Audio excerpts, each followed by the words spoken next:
The courtroom was packed. I could feel every eye on me as I walked through those heavy oak doors, my heels clicking against the marble floor like a countdown. The air was thick with judgment and the smell of expensive perfume mixed with old wood polish. My hands weren't shaking. I'd made sure of that. She is just an old gold digger. Victoria's voice cut through the murmur of the crowd like a knife through silk.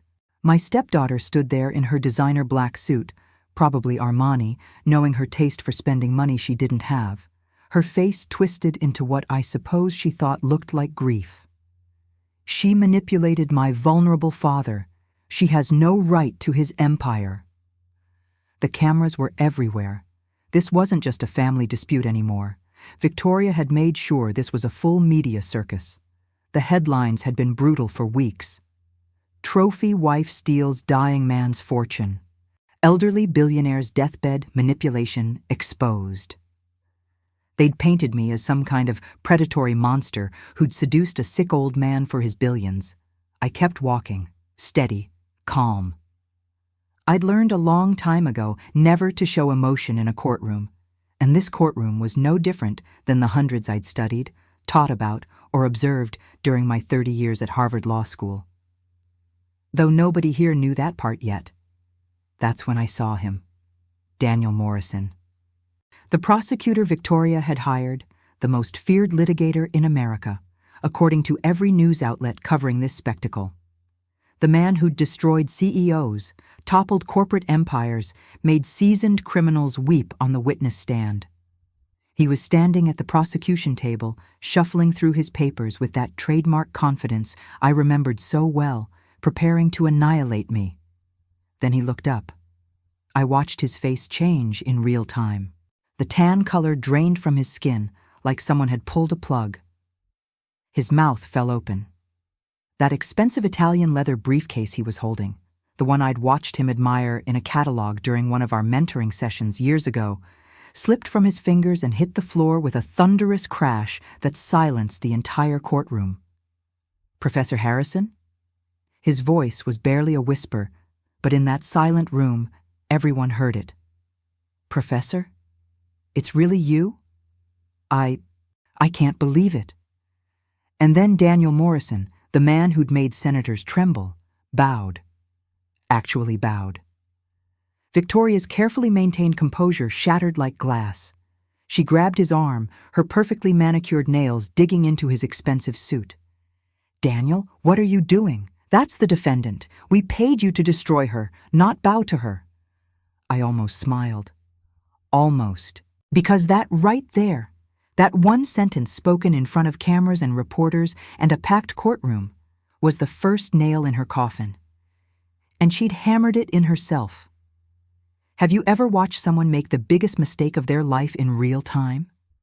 Have you ever known, with absolute certainty, that everything is about to change and there's nothing they can do to stop it? That's what I was watching. You see, my stepdaughter had made a critical mistake. She'd done her research on the simple widow who married her father. She'd found the marriage certificate, the retirement papers, even my modest teaching pension. What she hadn't found was everything else. What she hadn't bothered to discover was who I really was before I chose a quiet life with the man I loved. She had no idea who I truly was, but she was about to learn. And so was everyone else in that courtroom. Let me back up and tell you how a quiet Sunday morning turned into this moment. How my late husband's family tried to erase me from existence. And how they chose the one prosecutor in America who would recognize me the instant I walked through that door. Before I tell you what happened next, I need you to understand something. This isn't a story about revenge. It's a story about what happens when people underestimate you based on your age, your appearance, and the life you choose to live.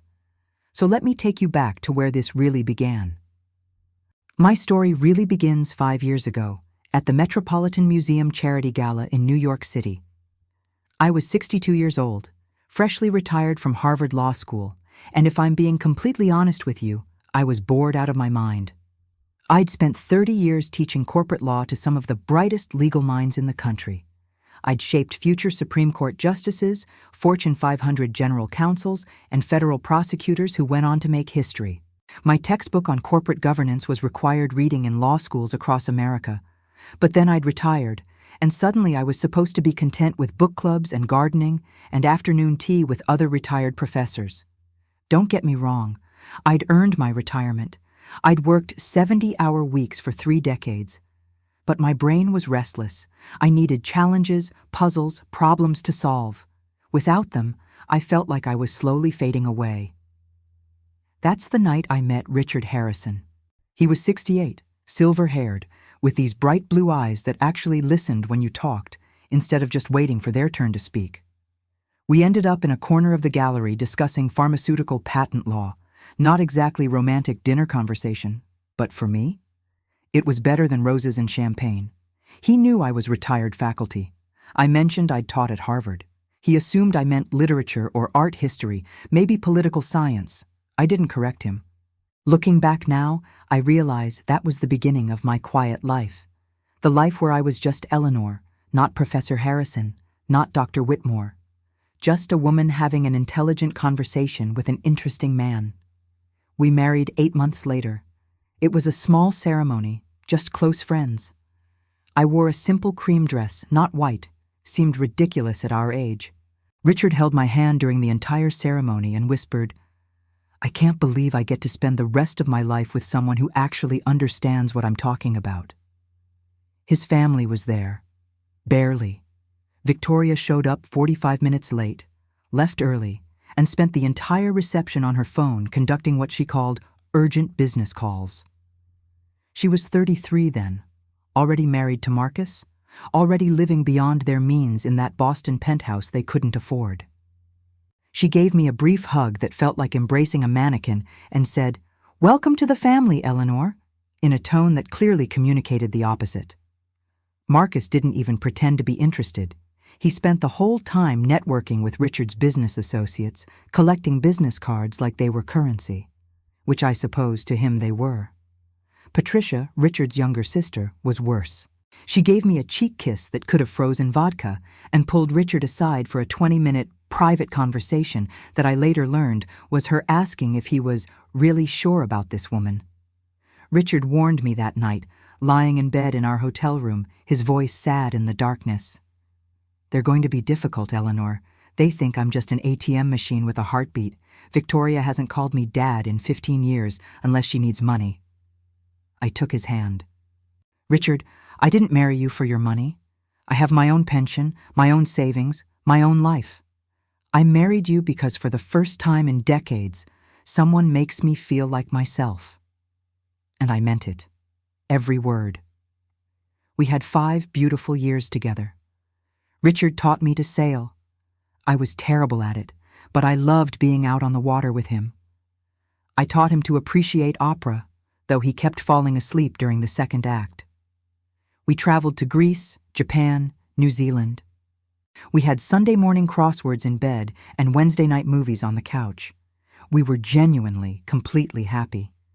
Then came the diagnosis: pancreatic cancer, stage 4. The oncologist gave us 6 months, maybe 8 if the chemotherapy worked. Richard lasted 7 months because Richard Harrison was stubborn as hell and refused to let cancer dictate his timeline. And that's when everything changed. Suddenly, Victoria was the devoted daughter. She started visiting 3 times a week, bringing homemade soup, probably store-bought, knowing her cooking skills, and fresh flowers and concern that dripped like honey. Marcus started showing up for family business discussions that Richard was always too tired to have. Patricia hosted weekly family dinners at her Beacon Hill mansion and invited me with syrupy sweetness that made my teeth ache. I should have seen it coming. In my career, I'd dealt with hundreds of inheritance disputes. I'd watched families turn absolutely feral over money, seen siblings destroy each other over estates, witnessed children practically dance on their parents' graves to get to the bank accounts faster. I'd taught entire courses on fiduciary duty and undue influence and elder fraud. But when you're living in it, when you're watching your husband fade away a little more each day, When you're spending nights in hospitals and mornings researching experimental treatments, you don't want to believe the worst of people. You want to believe that family shows up because they care, not because they're calculating their inheritance. Richard changed his will 2 months before he died. He did it privately, with his attorney Thomas Blackstone, a man he'd trusted for 40 years. I didn't ask what he'd decided. It wasn't my place, and frankly, I was too exhausted from caregiving to think about legal documents. I assumed he'd split everything among his children from his first marriage, maybe leave me the house or a modest trust so I wouldn't have to worry about finances in my old age. I was wrong. The day Thomas read the will in his downtown office, leather chairs, mahogany desk, the smell of old law books, Victoria's face went from practiced grief to pure rage in about 3 seconds. Richard had left me everything. The company, Harrison Pharmaceuticals, worth $2.8 billion. The houses, the investment portfolio, the art collection, everything. His letter, which Thomas read aloud in that quiet conference room, explained why. My children have treated my wealth as their guaranteed inheritance for decades, never building anything themselves, never proving they could be trusted with responsibility. Eleanor never asked me for a single dollar.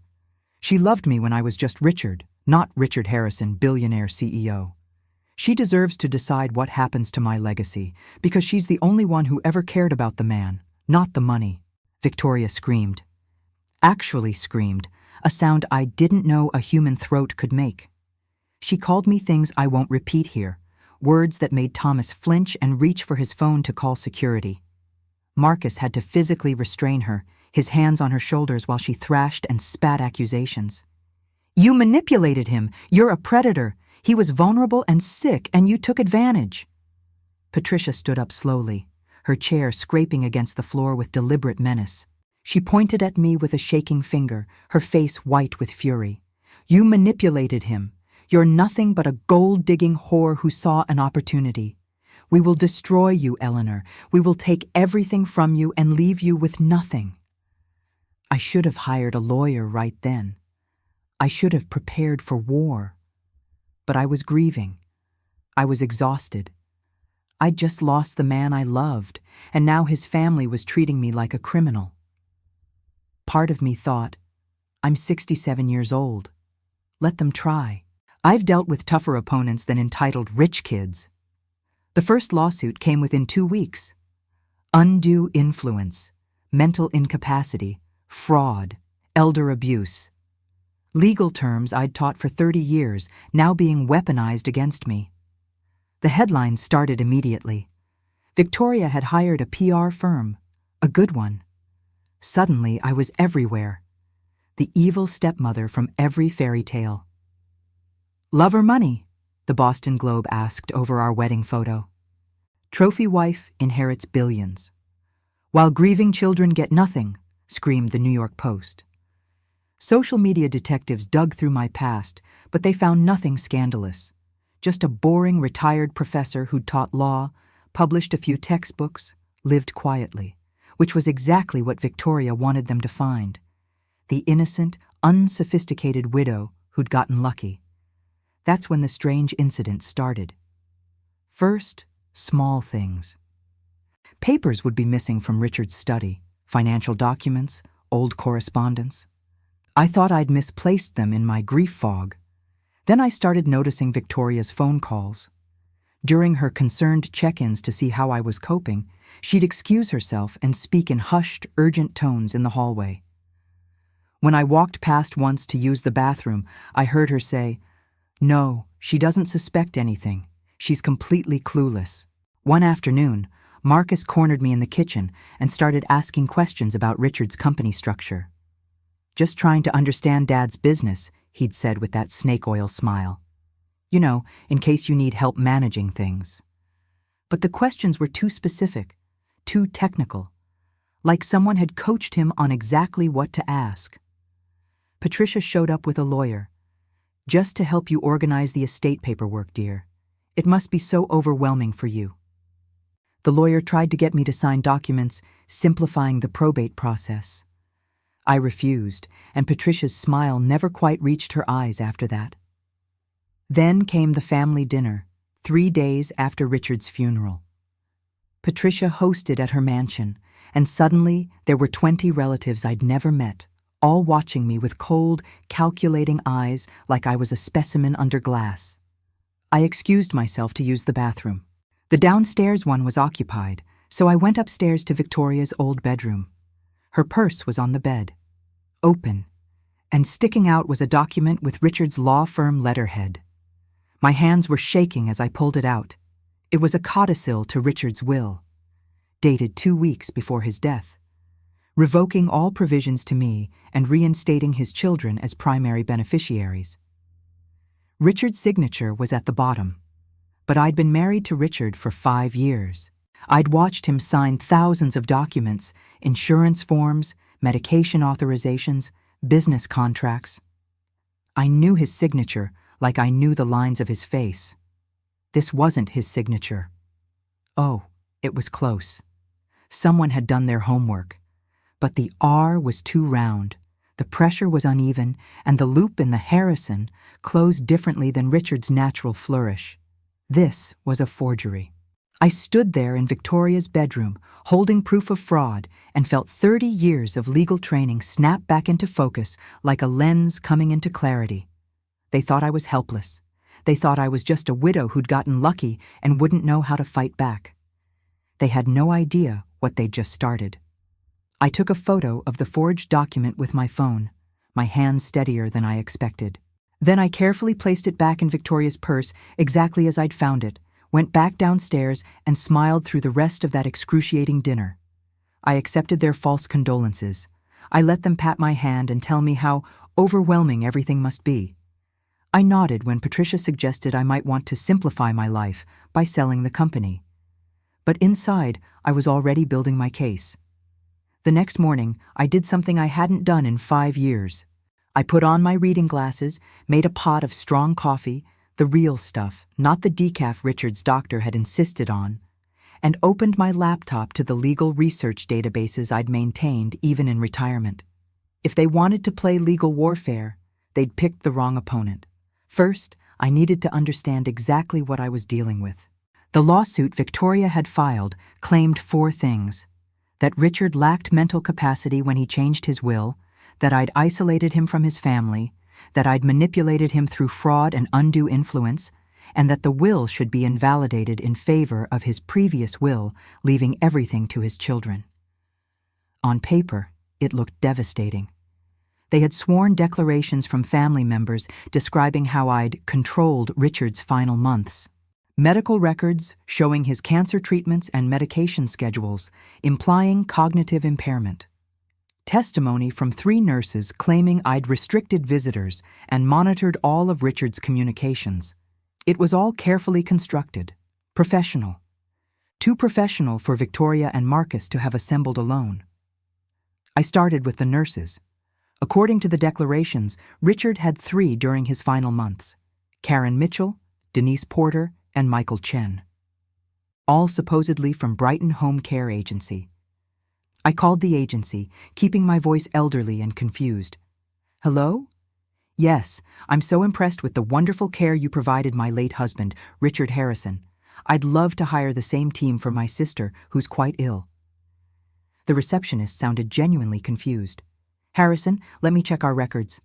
A pause, keyboard clicking. I'm sorry, ma'am, but we don't have anyone by that name in our system. Are you sure it was Brighton Home Care? Ice ran down my spine, despite the warm morning sun coming through the kitchen window. Yes, I'm certain. Karen, Denise, and Michael? They were with us for 3 months last year. A longer pause. Ma'am, we don't have anyone named Denise or Michael on our nursing staff. We did have a Karen, but she retired 2 years ago and moved to Florida. I thanked her and hung up, my mind racing. The nurses were fake, which meant their sworn declarations, claiming I'd been controlling and manipulative, that I'd isolated Richard from his family, were fabricated evidence. In criminal law, that's called fraud, and fraud is a felony. My hands were shaking now, but not from fear, from something else. something that felt like 30 years of legal expertise waking up from hibernation. I called Maggie, my housekeeper. She'd been with me for 40 years since my early days teaching at Harvard. If anyone knew the truth about Richard's final months, it was her. Maggie, I need you to think very carefully. During Richard's last months, who actually came to the house? Who visited him? Oh, honey, you were there for most of it. Why are you asking? Her voice was concerned. Please, Maggie, it's important. Well, let's see. His doctors came regularly. Dr. Martinez and that oncologist, Dr. Stevens. Thomas Blackstone, the lawyer, came several times. Your friend Charlotte visited every week. And Richard's bridge group came every Thursday until he got too weak to play. What about Victoria? Silence, then, carefully. Eleanor, Victoria came maybe 4 times total in those 3 months. And I remember because 3 of those times, Richard specifically asked me to tell her he was sleeping. He said he didn't have the energy to deal with her asking about money. Can you write all of this down? Everything you remember? Dates, if possible? Is this for that lawsuit? Because Eleanor, I'll testify. I'll stand up in court and tell them exactly what I saw. That girl is trying to destroy you, and Richard would be horrified. My eyes burned with tears I wouldn't let fall. Thank you, Maggie. I'll call you soon. Next, I needed to understand Victoria and Marcus's finances. If this was about money, and it always is, then following the money would reveal the truth. I still had access to Richard's company email as his widow and the executor of his estate. Perfectly legal. I started searching, using keywords like Victoria, loan, Marcus, investment. What I found made my blood run cold. 6 months before Richard died, Marcus had sent him an email. Richard, I need your help.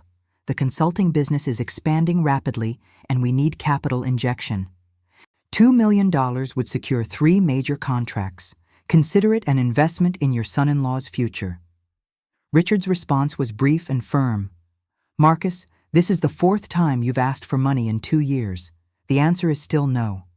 You need to build something yourself, not constantly rely on family bailouts. 2 weeks later, Victoria sent an email that made my hands clench on the mouse. How dare you prioritize that woman over your own daughter? I'm your blood. She's just some retired teacher you married for companionship. When you're gone, we'll make sure she doesn't see a penny of what rightfully belongs to us. Retired teacher.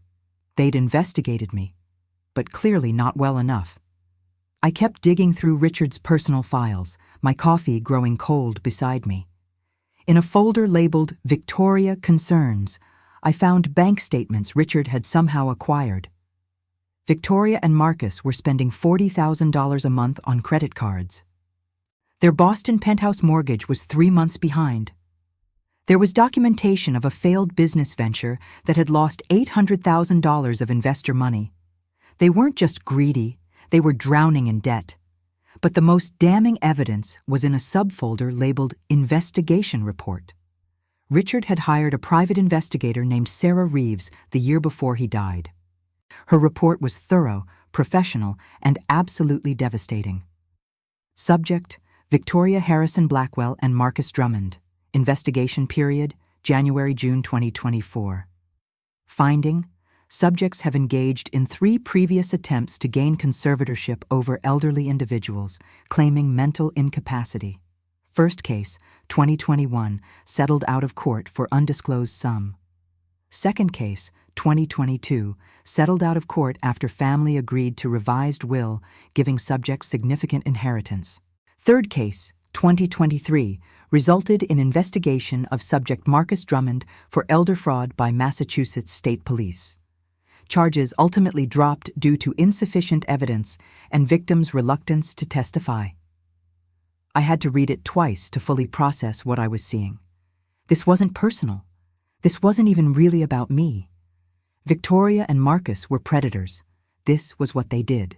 They targeted wealthy elderly people, claimed incompetence, manipulated inheritances, and moved on to the next victim. I was supposed to be victim number 4. I sat back in Richard's chair, my chair now, in his study that still smelled faintly of his cologne, and felt something fundamental shift inside me. The grief was still there, heavy and real, but now it was wrapped in cold, clear fury. They thought I was an easy target, a lonely widow. A simple retired teacher who wouldn't know how to fight back. They had no idea. I needed help, but I had to be strategic. I couldn't hire just any attorney. Victoria would claim I was inappropriately using Richard's money, burning through the estate on legal fees. I needed someone who would work for me personally, someone with credibility and skill, someone who understood complex corporate litigation. That's when I remembered James Chen. I'd taught James in 2008. He'd been one of my best students, top of his class, sharp as a scalpel, with an instinct for justice that reminded me why I'd become a lawyer in the first place. After graduation, he'd gone into civil rights law instead of corporate, building a reputation for taking on impossible cases and winning them. I found his law firm's number online and called. "Chen Law Group, how may I help you?" A young woman's voice, professional. "Yes, I'd like to speak with James Chen. Please tell him Professor Harrison is calling." A pause. "Professor Harrison? From Harvard Law?" "Yes." "Oh my God, one moment please, Professor." 30 seconds later, James's voice came through, filled with warmth and surprise and something like awe. "Professor Harrison? I can't believe it. How are you? I heard about your husband. I'm so sorry for your loss." "Thank you, James." My voice caught slightly. "I'm calling because I need legal representation. I'm being sued by my stepdaughter for undue influence and fraud." Another pause, longer this time. When he spoke again, his voice was different, careful. "Wait, Eleanor Harrison? You're the Eleanor Harrison from the news? Professor, I had no idea that was you. You're using your married name. I didn't make the connection." "Few people do. I kept my retirement very quiet, James. But I need someone I can trust. I have evidence that this lawsuit is based on fabricated testimony and forged documents. I have evidence that my stepdaughter and her husband have done this before to other elderly people. Tell me everything." I spent the next hour laying it all out. The forged codicil I'd found, the fake nurses who didn't exist, the pattern of previous elder fraud cases, the financial desperation, the private investigator's report Richard had commissioned, the threatening emails. When I finished, James was silent for a long moment. "Professor, this is serious. If what you're saying is true, and I believe you, we're not just talking about a civil lawsuit anymore. This is criminal fraud, document forgery, possibly conspiracy to commit elder abuse." "I know. But James, I need to be smart about this. If I come out swinging too hard, too fast, they'll destroy evidence. They'll lawyer up and we'll never get the full truth.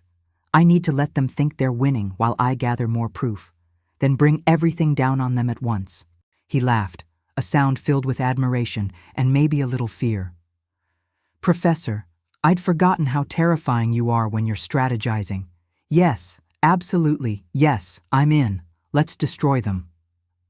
Over the next 6 weeks, I played the grieving widow perfectly. I gave one carefully crafted interview to a sympathetic local journalist, crying on cue about how much I'd loved Richard and how devastated I was by his family's accusations. I let Victoria's PR machine paint me as naive and helpless and overwhelmed. Meanwhile, I was building a fortress of evidence. I had security cameras installed throughout the house, hidden, high definition, completely legal. The next time Victoria visited to collect some of Dad's personal items for sentimental reasons, I watched from Richard's study as she photographed financial documents she had no legal right to access. Every page she turned, every document she photographed, captured in perfect 4K video.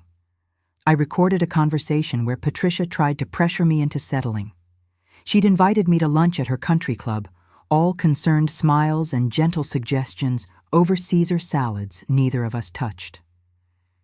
"Eleanor, dear, you need to think about this practically," she'd said. dabbing her mouth with a linen napkin. "This lawsuit will drag on for years. The legal fees will be astronomical. Your reputation is already suffering. Why not just take a few million and disappear? Start fresh somewhere quiet. You could have a nice life." I'd looked at her steadily. "Patricia, I loved Richard. I'm not abandoning his memory or his legacy because his family wants to rewrite history." Her smile had frozen. "You're embarrassing yourself, Eleanor. You'll never win. Victoria has the best lawyers money can buy." I'd smiled back. "We'll see." I hired my own private investigator, Sarah Reeves, the same one Richard had used. She was a former FBI agent, and within 2 weeks she'd uncovered explosive information. She called me late one night, her voice urgent. "Eleanor, I found connections to a document forger named Leo Castellano. He's known in certain circles for creating fake medical records and legal documents. I traced payments from an offshore account linked to Marcus Drummond to Castellanos LLC. $50,000, paid 3 days after Richard died. Can you prove it?" "I can prove the payments. With a subpoena, we can get Castellanos' work files and communications. But Eleanor, this is smoking gun evidence. We should bring this to the district attorney's office right now." "Not yet." I was standing at the window of Richard's study, looking out at the lights of Boston. "I need to see how far they're willing to go. If we play this right, they'll incriminate themselves so thoroughly that there's no possibility of plea deals or settlements.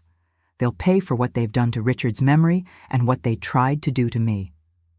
"You're playing with fire, Eleanor." "Maybe, but I didn't survive 30 years teaching Harvard law students by being timid." 3 weeks before the trial, Victoria made another mistake. Sarah intercepted a new document. A paralegal on Victoria's legal team had gotten cold feet about the fraud and leaked it to us anonymously. It was a letter supposedly written by Richard, dated 1 week before his death, claiming he was terrified of Eleanor and regretted his decision to change the will. The forgery was better this time. They'd learned from their earlier attempts. Richard's signature looked more authentic. The letterhead was perfect. Except Richard had been in hospice care that week, barely conscious from the morphine. His medical records, the real ones, not the fabricated versions Victoria's team had created, showed he couldn't have possibly written a coherent letter. "They're getting desperate," James said when I showed him. "Desperate people make mistakes." "Good," I said. "Let them." The night before the trial, I couldn't sleep. I stood in Richard's study at 3 a.m, looking at his photo on the desk. That smile that had made me fall in love with him. Those eyes that had seen me for who I really was. "I'm going to make them pay, darling," I whispered to the photograph. "For what they did to your memory. For what they tried to do to us. I promise you, they're going to understand exactly who they tried to destroy." The next morning, I chose my outfit with the same care I'd once chosen my closing arguments. Navy suit, expensive, but not ostentatious. The pearl earrings Richard had given me for our 3rd anniversary. My Rolex, the one I'd bought myself when I got tenure at Harvard. Hair pulled back in a professional bun. I looked exactly like what I was, a Harvard law professor walking into battle. Maggie hugged me at the door, her eyes bright with tears. "Give them hell, Eleanor." "Oh," I said, picking up my briefcase full of evidence they didn't know existed. "I absolutely intend to." As my car pulled up to the courthouse, I could see the circus waiting. Cameras everywhere. Protesters with signs calling me everything from gold digger to elder abuser. Victoria was on the courthouse steps playing the grieving daughter, dabbing at dry eyes while Marcus stood beside her, looking stern and righteous. I stepped out of the car and held my head high. This was it. 30 years of legal expertise, 5 years of genuine love, 3 months of meticulous investigation, all coming down to this moment. I walked through those courthouse doors, and the game began. The first 3 days of the trial were brutal. Not because Victoria's case was strong, it wasn't, but because watching someone systematically lie about the man I loved in front of cameras and judges and the whole world was like being slowly cut with 1,000 small knives. Victoria's attorney presented their case with theatrical precision. Witnesses testified about how confused Richard had been in his final months, how I'd isolated him from his loving family, how I'd manipulated a vulnerable elderly man. I sat there, hands folded in my lap, face carefully neutral. James sat beside me, occasionally taking notes.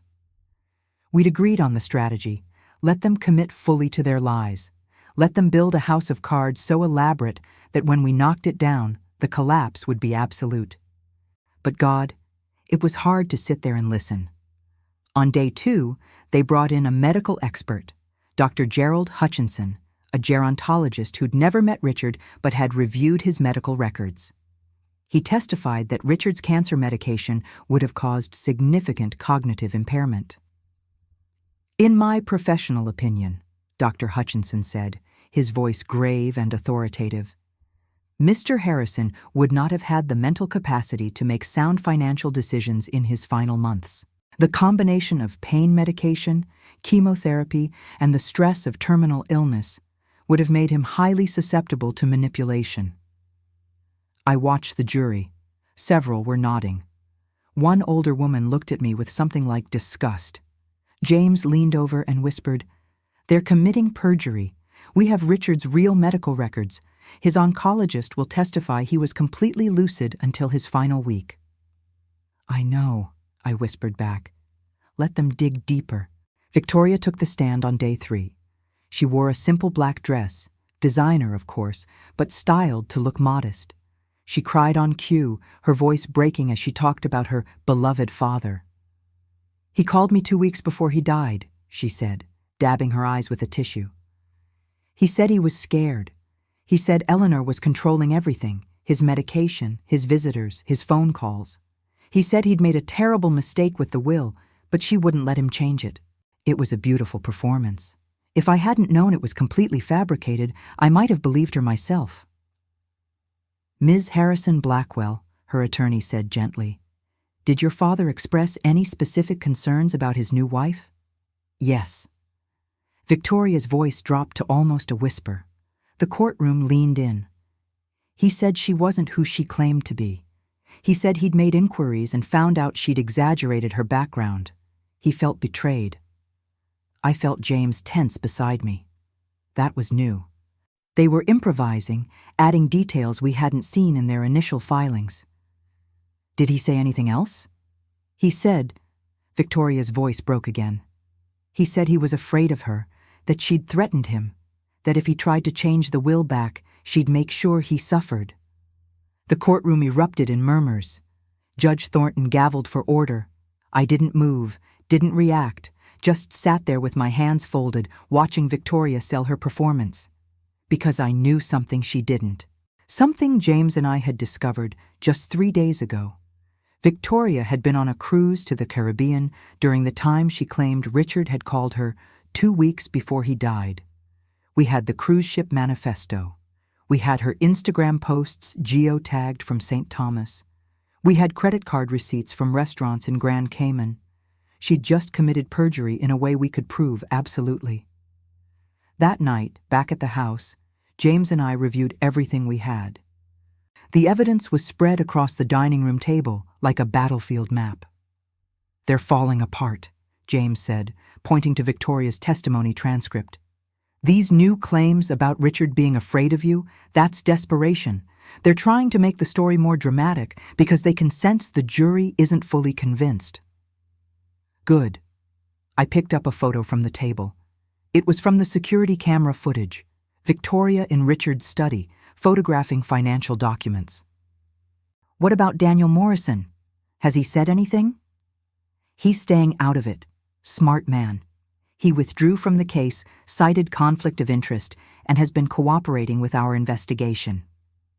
"Eleanor, he gave us copies of everything Victoria's team gave him, including documents he suspects are forgeries."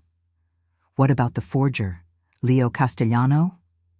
James smiled, a sharp, satisfied smile. Sarah got to him. He's willing to testify in exchange for immunity. He'll admit to forging the codicil, the letter, and falsifying the medical records. He has emails from Marcus giving him specific instructions on exactly what to create. I felt something loosen in my chest. They're not just going to lose the lawsuit. They're going to face criminal charges. Multiple felonies: fraud, forgery, perjury, conspiracy to commit elder abuse. Eleanor, when we present all of this, they're looking at serious prison time. I walked to the window, looking out at the Boston skyline. Somewhere out there, Victoria and Marcus were probably celebrating, thinking they were winning. Thinking I was just a helpless widow watching her reputation get destroyed. Have you ever held the power to completely destroy someone and felt conflicted about using it? That's where I was. Because despite everything, the lies, the fraud, the systematic attempt to steal my husband's legacy, Victoria was still Richard's daughter. Somewhere under all that greed and cruelty was a little girl he'd loved. But then I remembered her on the witness stand, lying about Richard being afraid of me, claiming he'd felt betrayed by me, using his death as a prop in her con game. She'd made her choice. Now she'd live with the consequences. The next morning, Sarah called with the information I'd been waiting for. Eleanor, I found the connection to their previous victims. Both elderly people they targeted before are willing to testify. One is Martha Greenwood, 71, from Connecticut. Victoria and Marcus convinced her she was suffering from dementia and got her to sign over power of attorney. They drained $300,000 from her accounts before her nephew, who's a lawyer, caught on and stopped them. She settled out of court because she was too traumatized to testify. And the other? Robert Chen, 76, widower from Rhode Island. They got him to change his will, leaving everything to Victoria's charitable foundation, which doesn't actually exist. His children sued to reverse it. Marcus was investigated for elder fraud, but the charges were dropped when Robert died of a heart attack, and the family decided it wasn't worth pursuing. I felt sick. They've been doing this for years. At least 3 years that I can confirm, probably longer. They're good at it, Eleanor.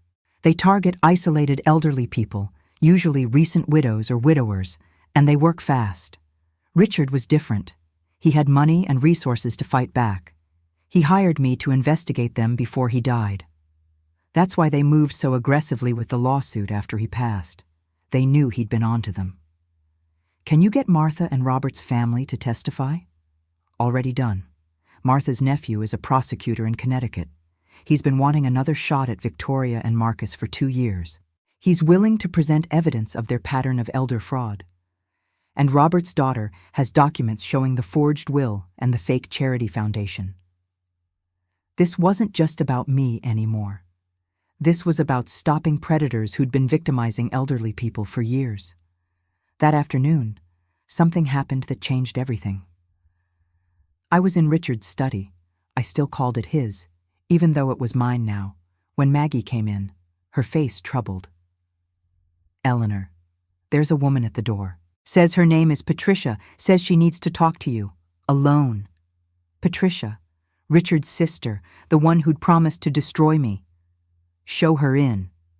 Patricia looked terrible. Her usual perfect makeup was smeared, her designer clothes rumpled. She'd been crying. Eleanor, please, I need to talk to you. I gestured to the chair across from Richard's desk. Sit. She collapsed into it.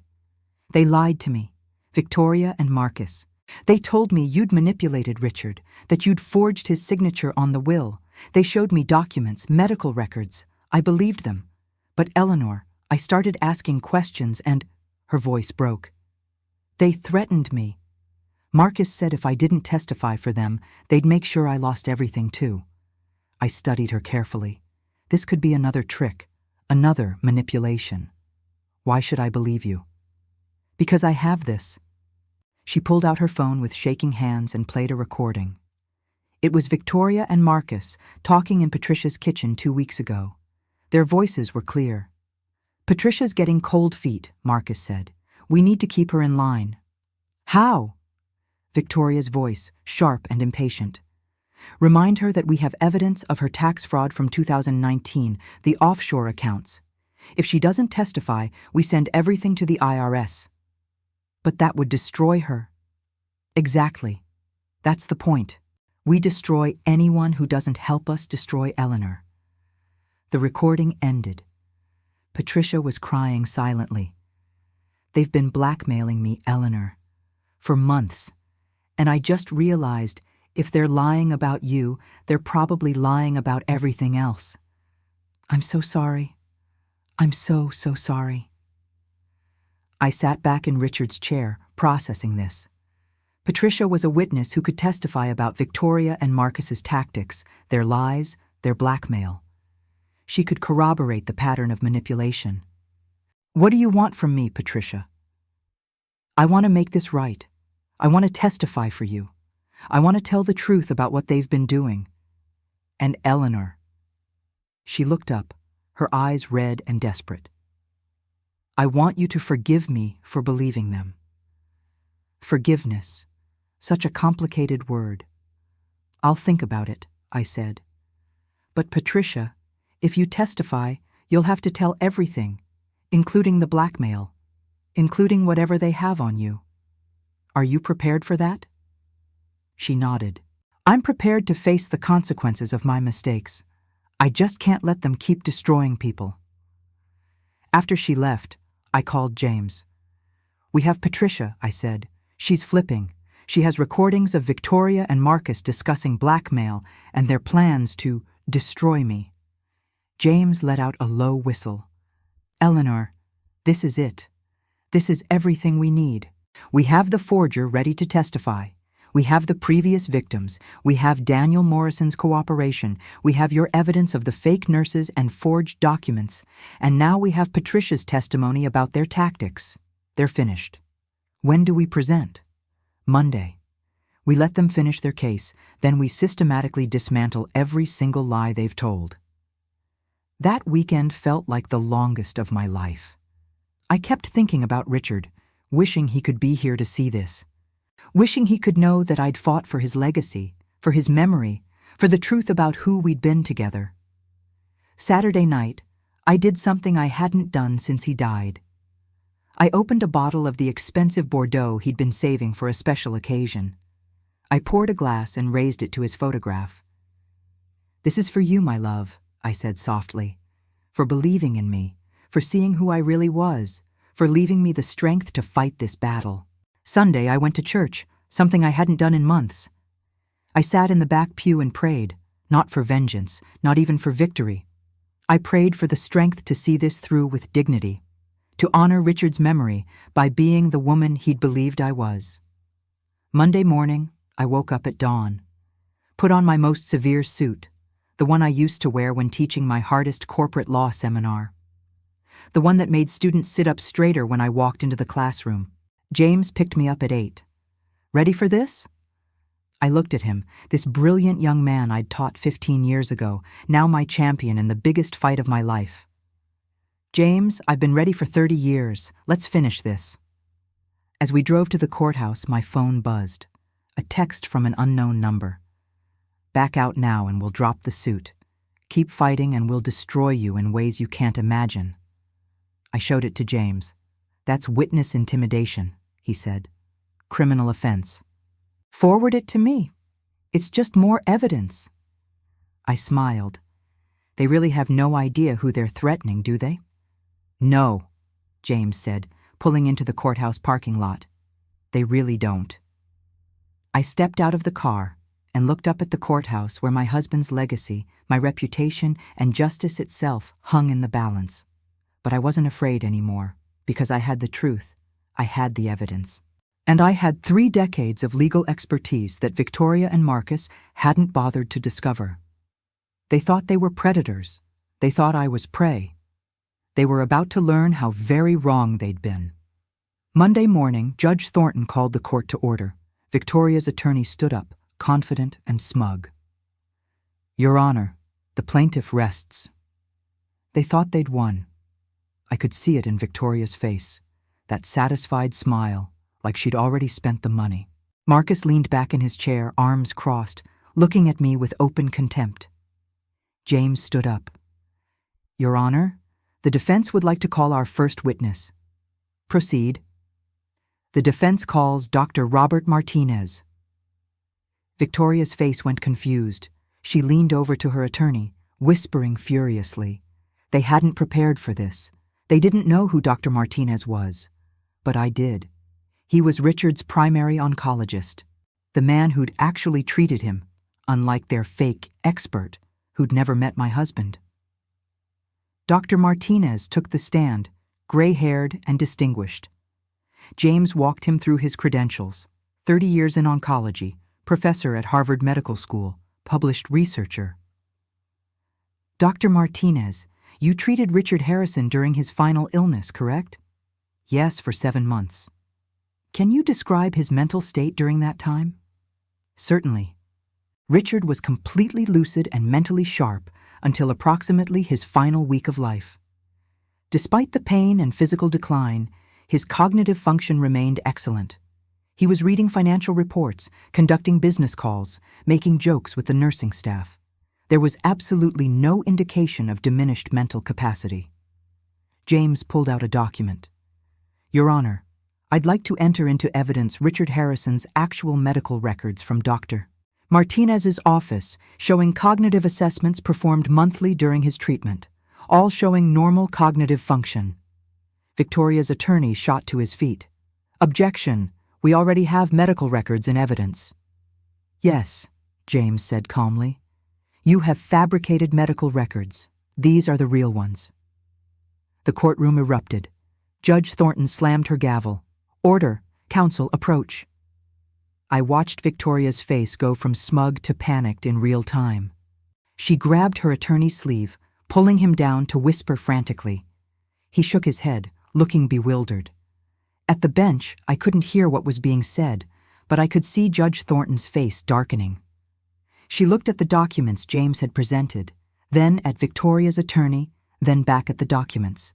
When they returned, Judge Thornton's voice was ice cold. "The court will allow these medical records into evidence. Objection overruled. Continue, Mr. Chen." Dr. Martinez testified for 45 minutes, systematically destroying every claim Victoria's fake expert had made. Richard had been sharp, alert, capable, determined. He'd known exactly what he was doing when he changed his will. "Dr. Martinez," James said, "did you ever witness Eleanor Harrison manipulating or controlling your patient?" "Absolutely not. Eleanor was a devoted caregiver. She attended every appointment, asked intelligent questions, advocated for Richard's comfort, and respected his autonomy completely. Their relationship was one of genuine love and partnership." As Dr. Martinez stepped down, I saw Victoria say something sharp to Marcus. He shook his head, stood up abruptly, and left the courtroom. Strange. "The defense calls Margaret O'Brien," James announced. Maggie took the stand, and I felt tears threaten. My loyal friend of 40 years, wearing her Sunday best, looking nervous but determined. James walked her through her testimony gently. How long she'd known me. How she'd witnessed Richard and my relationship. How she'd been present during his final months. "Ms. O'Brien, the plaintiff has presented testimony from 3 nurses, Karen Mitchell, Denise Porter, and Michael Chen, claiming Mrs. Harrison restricted visitors and controlled Mr. Harrison's communications. Can you comment on that?" Maggie looked directly at Victoria. "Those people were never in Mr. Harrison's home. I was there every day. The only nurses we had were from Mass General Hospital, and they came 3 times a week for specific treatments. Their names were Jennifer and Paulo. There was no Karen, no Denise, no Michael." "Are you certain?" "Absolutely certain. I logged every visitor in a notebook, dates, times, names. Mr. Harrison wanted documentation for insurance purposes." She pulled out a worn notebook. "I have it right here." James entered the notebook into evidence. Victoria's attorney looked like he might be sick, but we weren't done. The defense calls Martha Greenwood. A dignified elderly woman with white hair took the stand. I'd never met her, But I knew her story. She was one of Victoria and Marcus's previous victims. Martha testified about how Victoria and Marcus had befriended her after her husband died, how they'd convinced her she was suffering from memory problems, how they'd manipulated her into signing over power of attorney and drained her accounts. "How much did they take from you, Ms. Greenwood?" James asked gently. $300,000. Her voice was steady, but her hands shook. "My entire retirement savings, my late husband's life insurance, everything we'd built over 40 years of marriage." "And what happened when you discovered the theft?" "My nephew is a lawyer. He investigated and found evidence of fraud.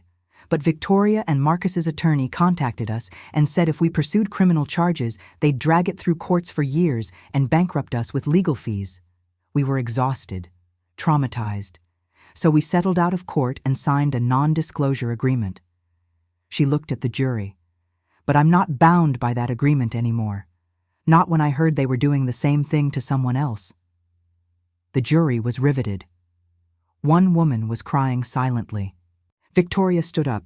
"This is ridiculous. Your Honor, this has nothing to do with—" "Sit down, Ms. Harrison Blackwell," Judge Thornton snapped. "One more outburst and I'll hold you in contempt." "The defense calls Patricia Simmons," James said. I watched Victoria's face drain of all color. She grabbed her attorney's arm, shaking her head frantically. "No, no, she can't." But Patricia was already walking to the witness stand. She looked terrified but determined. James was gentle with her. "Ms. Simmons, you initially supported your niece's lawsuit against Eleanor Harrison, correct?" "Yes." Patricia's voice was barely audible. "Why?" "Because Victoria and Marcus showed me documents and told me Eleanor had manipulated my brother. I believed them because they were family." She paused. "I was wrong." "What changed your mind?" Patricia pulled out her phone with shaking hands. "I recorded a conversation between Victoria and Marcus. May I play it?" Judge Thornton nodded. The recording filled the courtroom. Victoria and Marcus's voices, clear as day, discussing blackmail, discussing threats, discussing their plan to destroy anyone who didn't help them destroy me. The courtroom was silent when it ended, silent as a tomb. "Ms. Simmons," James said quietly, "do you believe your niece's claims about Eleanor Harrison manipulating your brother?" "No." Patricia was crying now. "My brother loved Eleanor, really loved her, and she loved him. Victoria and Marcus are liars and con artists, and I'm ashamed I ever believed them." As Patricia stepped down, I saw Marcus slip back into the courtroom. He looked pale, nervous, like a trapped animal. "Your Honor," James said, "the defense has one more piece of evidence to present. We've discovered that several documents submitted by the plaintiff, including a codicil to Richard Harrison's will and a letter allegedly written by him, are forgeries." Victoria's attorney was on his feet. "Your Honor, this is outrageous. We have an expert witness who created those forgeries, Leo Castellano, who was paid $50,000 by Marcus Drummond to fabricate these documents. Mr. Castellano is currently in protective custody and has agreed to testify in exchange for immunity." The courtroom exploded. Reporters were typing frantically. The judge was gaveling for order. Victoria was screaming something I couldn't make out. And Marcus bolted. He literally ran for the courtroom door. He made it maybe 10 feet before 2 bailiffs tackled him. The sound of his body hitting the marble floor echoed through the courthouse like a gunshot. Victoria screamed, "Marcus! Marcus, don't say anything! Don't—" Judge Thornton's gavel sounded like a cannon. "Ms. Harrison Blackwell, you have the right to remain silent. I strongly suggest you use it." She looked at the bailiffs. "Detain both Ms. Harrison Blackwell and Mr. Drummond. I'm calling the district attorney's office. This is now a criminal matter." As they handcuffed Marcus and led him away, he locked eyes with me. The hatred there was pure venom. "You'll pay for this," he hissed as they dragged him past. "You'll—" "Mr. Drummond," I said calmly, meeting his eyes without flinching. "I'm a lawyer. I know exactly what I'm doing. You should have done your research better." They took Victoria out next. She was still screaming, Something about her rights, about her father's money, about how I'd destroyed her family. The irony was completely lost on her. When the courtroom finally cleared, it was just me, James, and Judge Thornton. "Dr. Harrison," the judge said quietly, "that's quite a collection of evidence you've assembled." "Thank you, Your Honor. 30 years of teaching corporate law tends to make one thorough." She smiled, a small, fierce smile. "I look forward to seeing the DA's prosecution. Court is adjourned until further notice." Outside the courthouse, the media mob was waiting, but this time the questions were different. "Dr. Harrison, is it true you're a Harvard law professor?" "Dr. Harrison, did you know they were defrauding you?" "Dr. Harrison, will you press criminal charges?" James handled most of it, his statement crisp and perfect. But I made sure to say one thing, looking directly into the cameras. My late husband was a good man who loved his family, even when they didn't deserve it. I'm grateful that the truth is finally coming to light. Justice isn't about revenge. It's about accountability. That night, alone in Richard's study with a glass of his favorite whiskey, I finally let myself feel it all. The relief, the exhaustion, the satisfaction, the sadness that it had come to this. My phone buzzed. A text from James. "DA is filing charges. Fraud, forgery, perjury, conspiracy, elder abuse, witness intimidation. They're looking at 12-15 years minimum." I stared at the message for a long time. 12 to 15 years. Victoria and Marcus would be in prison until they were middle-aged and old, respectively. Their lives effectively over. And I felt nothing. No joy, no satisfaction. Just a quiet certainty that justice had been served. "I did it, Richard," I whispered to his photograph. "I protected your legacy. I made sure they couldn't hurt anyone else. And for the first time in 6 months, I slept through the entire night." The criminal hearing was scheduled for 3 weeks after that chaotic courtroom scene. 3 weeks of media frenzy, of reporters camped outside my house, of strangers on social media calling me everything from hero to vindictive witch. I ignored all of it. Victoria and Marcus were denied bail. Flight risk, the judge had ruled, given Marcus's attempt to flee the courtroom. The evidence of offshore accounts and previous fraud schemes only strengthened that decision. I'd be lying if I said I felt good about it. Triumphant, maybe. Satisfied that justice was being served. But good? No. Because somewhere underneath all the fraud and cruelty, Victoria was still Richard's daughter. The little girl he'd loved, before greed had twisted her into someone unrecognizable. But she'd made her choices. Now she'd live with them. The morning of the hearing, I stood in front of my closet for a long time, deciding what to wear. Not the navy suit. That felt too severe. Not the softer colors. This wasn't a time for appearing gentle. Finally, I chose a charcoal gray suit with a white silk blouse. Professional, authoritative. The uniform of someone who'd spent 30 years commanding respect in Harvard lecture halls. James picked me up at 8:30. Ready, as I'll ever be. The courthouse was surrounded by news vans and protesters, some supporting me, others calling me cruel for destroying a grieving daughter. I kept my head high and walked through the gauntlet without acknowledging any of them. Inside, the courtroom was packed, every seat filled, people standing along the walls. I saw faces I recognized, colleagues from Harvard who'd finally made the connection between the widow in the news and Professor Eleanor Whitmore. Former students who'd come to watch their mentor in action. And in the back, I saw Martha Greenwood, the elderly woman Victoria and Marcus had victimized before me. She gave me a small, encouraging nod. Victoria and Marcus were brought in wearing orange jumpsuits, hands cuffed. Victoria's designer facade was gone. Her hair was greasy, pulled back in a messy ponytail. No makeup. She looked small and defeated. Marcus looked worse. His face was bruised from where the bailiffs had tackled him, and his eyes darted around the room like a cornered animal. When Victoria saw me, her face twisted with rage. She tried to lunge forward, but the guards held her back. "You bitch! You destroyed my life! You—" Judge Thornton's gavel cracked like thunder. "Ms. Harrison Blackwell, you will remain silent or you will be gagged. Do you understand?" Victoria slumped in her chair, but the hatred radiating from her was almost palpable. The prosecutor was Rachel Mendez, a sharp young woman in her 40s with a reputation for being absolutely relentless. She stood and addressed the court. "Your Honor, this is one of the most clear-cut cases of systematic elder fraud I've encountered in my 15 years as a prosecutor. The defendants, Victoria Harrison Blackwell and Marcus Drummond, engaged in a calculated conspiracy to defraud Eleanor Harrison of her rightful inheritance through document forgery, perjury, witness fabrication, and intimidation. But more than that, they've been operating this scheme for at least 3 years, victimizing multiple elderly individuals." She presented the evidence methodically.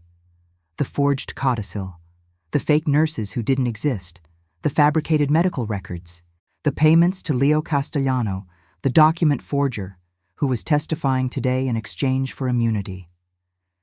"The defendants didn't just lie," Rachel continued. "They created an entire false reality, complete with fake witnesses and forged documents, to steal billions of dollars from a grieving widow. They preyed on assumptions about age and vulnerability. They counted on Eleanor Harrison being too overwhelmed, too naive, too weak to fight back." She turned and looked directly at me. "They were wrong on every count." Then it was my turn to testify. I walked to the witness stand with my head high, placed my hand on the Bible, and swore to tell the truth, as if I'd ever done anything else. Rachel started gently. "Dr. Harrison, can you state your full name and occupation for the record?" "Dr. Eleanor Catherine Whitmore Harrison, Professor Emerita of Corporate Law at Harvard Law School, where I taught for 30 years. I watched Victoria's face. She hadn't known. Even now, even after everything, she hadn't bothered to actually research who I was. The shock on her face would have been funny if it wasn't so pathetic. "Dr. Harrison, how did you meet Richard Harrison?" I told the story. The charity gala, our conversations about patent law, how he'd made me laugh, made me feel seen, how we'd fallen in love despite the age and wealth differences. "Did you marry Richard Harrison for his money?" "No. I had my own pension from Harvard, my own savings, my own investments. I married Richard because he was kind and intelligent and made me genuinely happy." My voice caught slightly. I loved him, truly loved him. "Tell the court what happened after Richard's death." I laid it out systematically, the way I'd taught thousands of law students to present evidence. The immediate lawsuit, the media attacks, the strange incidents that made me suspicious, finding the forged codicil in Victoria's purse. "What did you do when you found that forged document?" I photographed it, replaced it exactly where I'd found it, and began gathering evidence. I knew from my 3 decades of legal experience that I needed ironclad proof before making any accusations. Rachel walked me through the investigation, the fake nurses, the financial records showing Victoria and Marcus's debts, the private investigator's report about their previous fraud schemes, the security camera footage of Victoria stealing documents, Patricia's recording of Victoria and Marcus discussing blackmail. "Dr. Harrison, you could have confronted them immediately. Why didn't you?" "Because confronting them early would have given them time to destroy evidence and flee. I needed to let them commit fully to their lies, to dig themselves so deep that there was no possibility of escape. I needed to protect not just myself, but future potential victims." Victoria's attorney, a public defender who looked completely overwhelmed, tried to object several times, but Judge Thornton overruled him every time. Then Rachel asked the question I'd been waiting for. "Dr. Harrison, what was it like to sit in that courtroom and listen to your stepdaughter lie about your relationship with her father?" I looked directly at Victoria. It was heartbreaking, not because of what she said about me. I knew the truth, but because of what it said about her. She was willing to destroy her father's memory, to claim he was incompetent and afraid and manipulated, all to get money. She turned the man who loved her into a prop in her con game. Victoria's face crumpled. For a moment, I saw real emotion there. Shame, maybe, or regret. But then her expression hardened again. Did Richard know about Victoria and Marcus's fraud schemes? Yes. He hired a private investigator and discovered their pattern of elder abuse. That's part of why he changed his will. He was protecting future victims by ensuring they couldn't access massive wealth to fund more elaborate schemes. Rachel entered Richard's investigator report into evidence, along with his notes expressing concern about his daughter's activities. Then came Leo Castellano, the forger. He was a nervous, thin man in his 50s who couldn't meet anyone's eyes, but his testimony was devastating. Mr. Castellano, did you forge documents for the defendants? Yes. A will codicil, a letter supposedly from Richard Harrison, and falsified medical records. How much were you paid? $50,000, wired from an offshore account controlled by Marcus Drummond. Did you know these documents would be used to defraud Eleanor Harrison? Yes.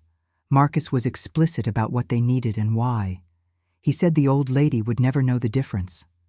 He produced emails, payment records, drafts of the forgeries with Marcus's editing notes in the margins.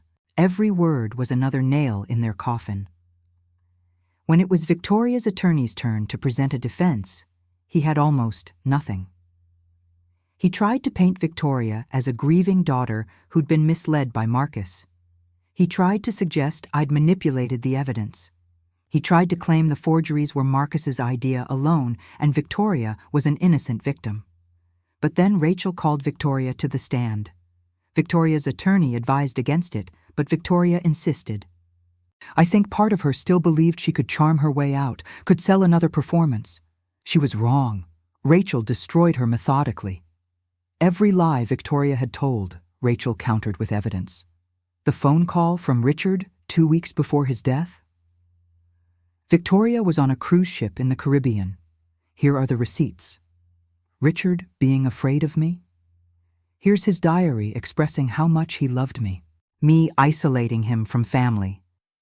Here's Maggie's visitor log showing Victoria visited 4 times in 3 months. Ms. Harrison Blackwell, you committed perjury in the original civil trial, didn't you? I was trying to protect my father's legacy.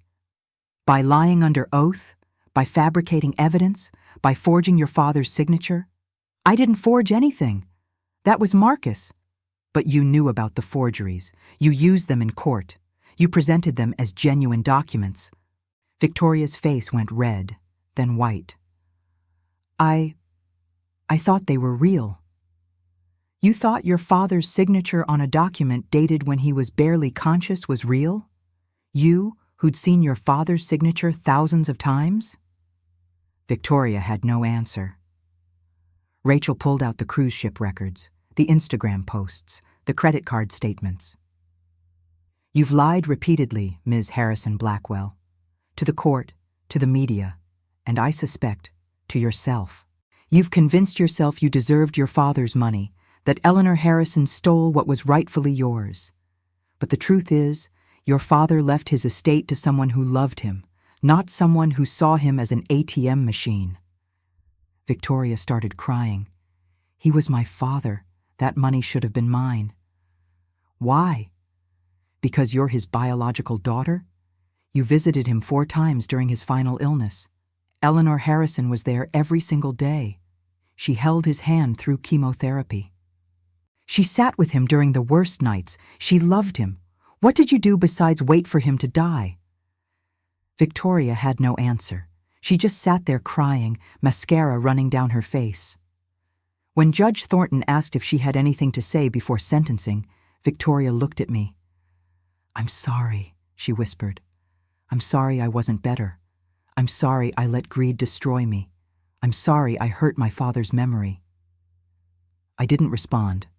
What could I say? Marcus, on the other hand, showed no remorse. When given his chance to speak, He sneered. "This is all Eleanor's fault. She manipulated a sick old man, and now she's manipulating the court. You're all blind." Judge Thornton's expression could have frozen lava. "Mr. Drummond, I've been a judge for 23 years. I've seen many criminals, but few with your combination of calculated cruelty and complete lack of remorse. You and Ms. Harrison Blackwell targeted vulnerable elderly people for years. You stole their savings, their dignity, their peace of mind. You forged documents, committed perjury, and attempted to defraud a woman of billions of dollars." She looked at her notes. "Victoria Harrison Blackwell, you are sentenced to 12 years in federal prison for fraud, forgery, perjury, conspiracy to commit elder abuse, and witness intimidation. Marcus Drummond, you are sentenced to 15 years for the same charges, plus attempted flight from justice. You will both be required to make restitution to your previous victims, and you are permanently barred from serving as power of attorney, trustee, or executor for any estate." The gavel came down with a finality that echoed through the silent courtroom. Victoria collapsed, sobbing. Marcus just stared straight ahead, his jaw clenched. As they led them away, Victoria looked back at me one last time. "I really am sorry," she said. "Tell my father. Tell him I'm sorry." I nodded. Just once. Because whatever else she'd done, she was still Richard's daughter, and somewhere I think he would have wanted me to acknowledge that small moment of genuine remorse. Outside the courthouse, the media circus was waiting.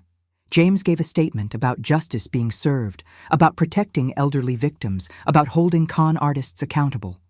But when they turned to me, asking for a quote, I said only this: "My husband was a good man who deserved better from his family. I'm grateful the truth has emerged.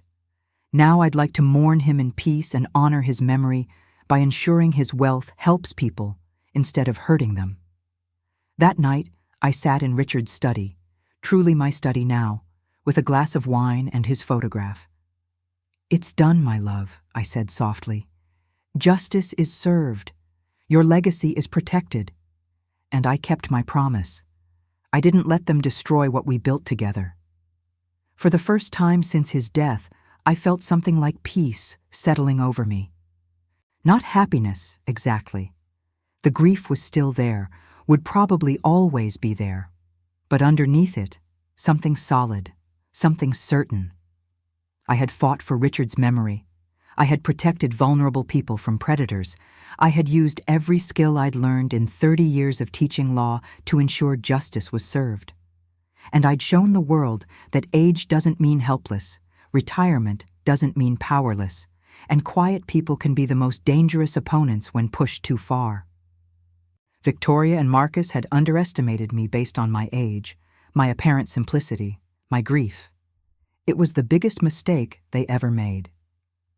6 months later, I stood on the deck of my new home, a modest beach house in Cape Cod, nothing like the sprawling Boston mansion Richard and I had shared. The morning sun was just rising over the Atlantic, painting the sky in shades of pink and gold that reminded me why I'd chosen this place. The house was smaller, simpler, but it was mine in a way the mansion never quite felt. Every room held memories I'd chosen, not inherited. Every piece of furniture was something I'd selected because I liked it, not because it matched some designer's vision of what a billionaire's home should look like. The immediate aftermath of the trial had been strange, surreal almost. I'd expected to feel triumphant, vindicated, victorious. Instead, I mostly felt tired. Tired and sad and strangely empty, like I'd been running on adrenaline for so long that when it finally drained away, there was almost nothing left. The first week after sentencing, I barely left Richard's study. I'd sit in his chair, surrounded by his books and his papers and the faint ghost of his cologne that still lingered in the leather, and I'd cry. Not for Victoria and Marcus, they'd made their choices, but for Richard, who died never knowing his daughter would go to such lengths. For the family we might have been if greed hadn't poisoned everything.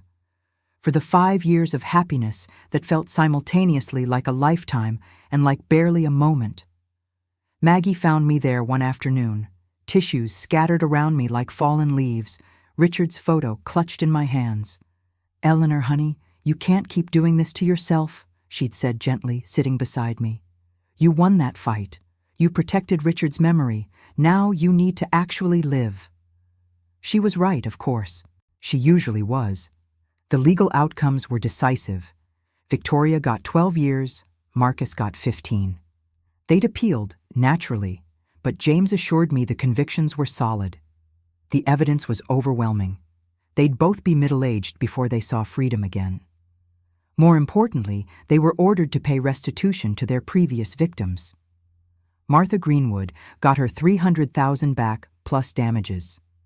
Robert Chen's family received compensation for their father's stolen estate. Other victims we'd discovered during the investigation, people who'd been too afraid or ashamed to come forward initially, filed claims as well. The civil lawsuit Victoria had filed against me was dismissed with prejudice, and she was ordered to pay my legal fees. Not that I needed the money, but the principle mattered. Patricia reached out 2 months after sentencing. She'd accepted a plea deal, 3 years probation and community service in exchange for her testimony. She'd also voluntarily disclosed her tax issues to the IRS and was working out a repayment plan.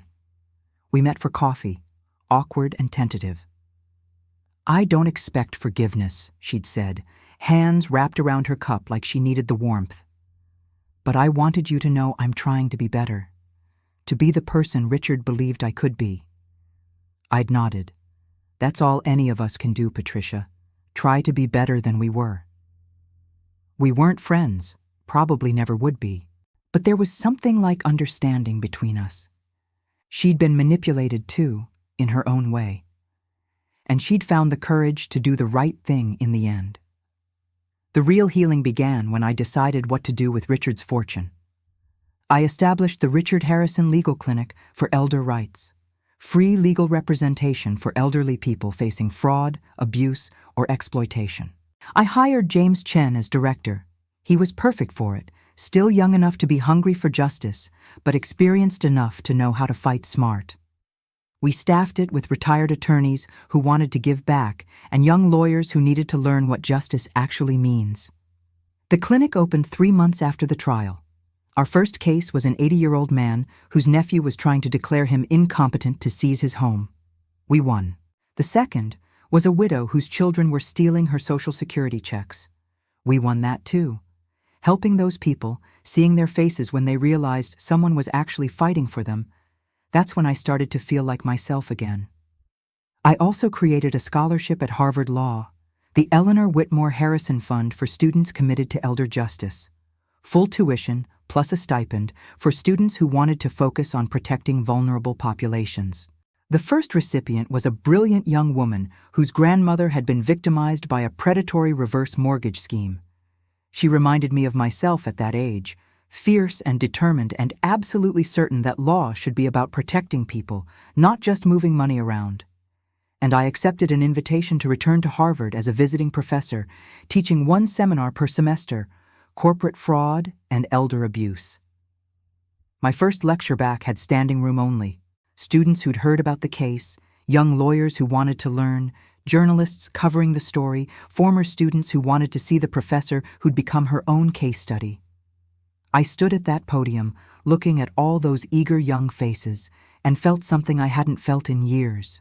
Purpose, connection, the knowledge that I was exactly where I was supposed to be. "My name is Dr. Eleanor Harrison," I began. "Some of you know me as the woman whose stepdaughter tried to steal her inheritance. Some of you know me as Professor Whitmore, who taught corporate law here for 30 years. Today, I'm going to teach you the most important lesson I've ever learned.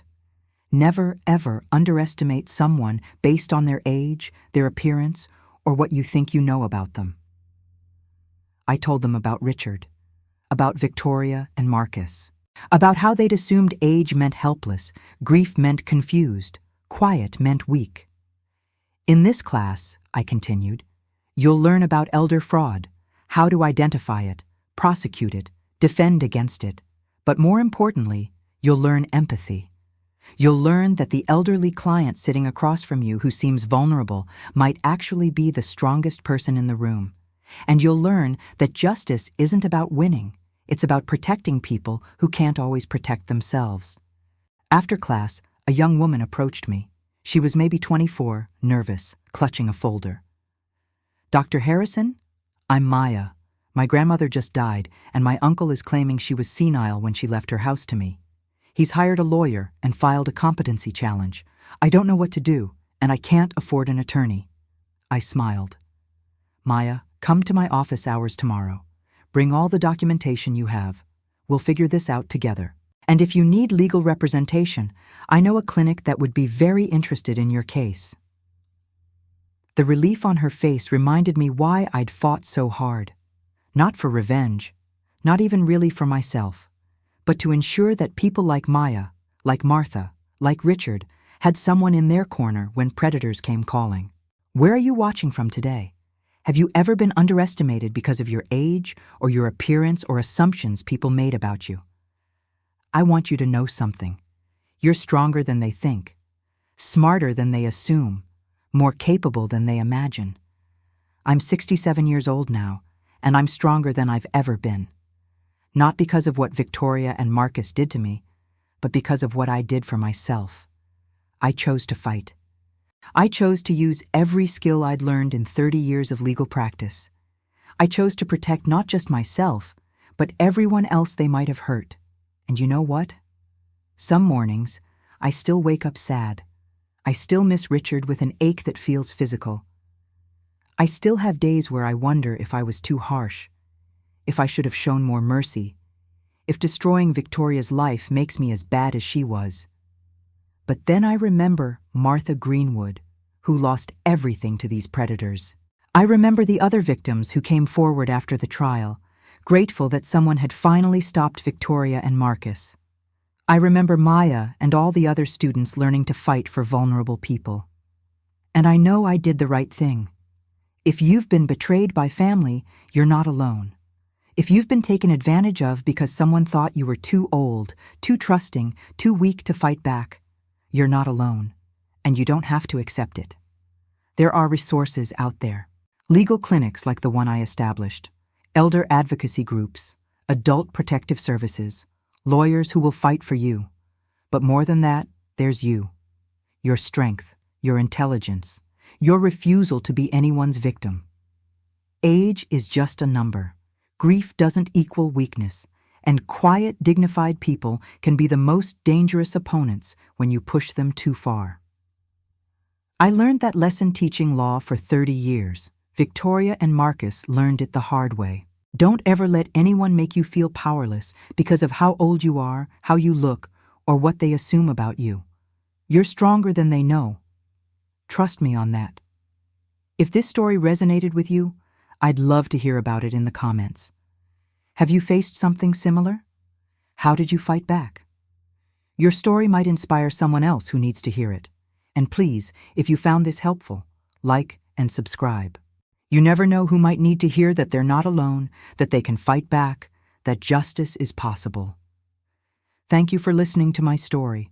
Thank you for believing that an elderly widow could outsmart con artists and win.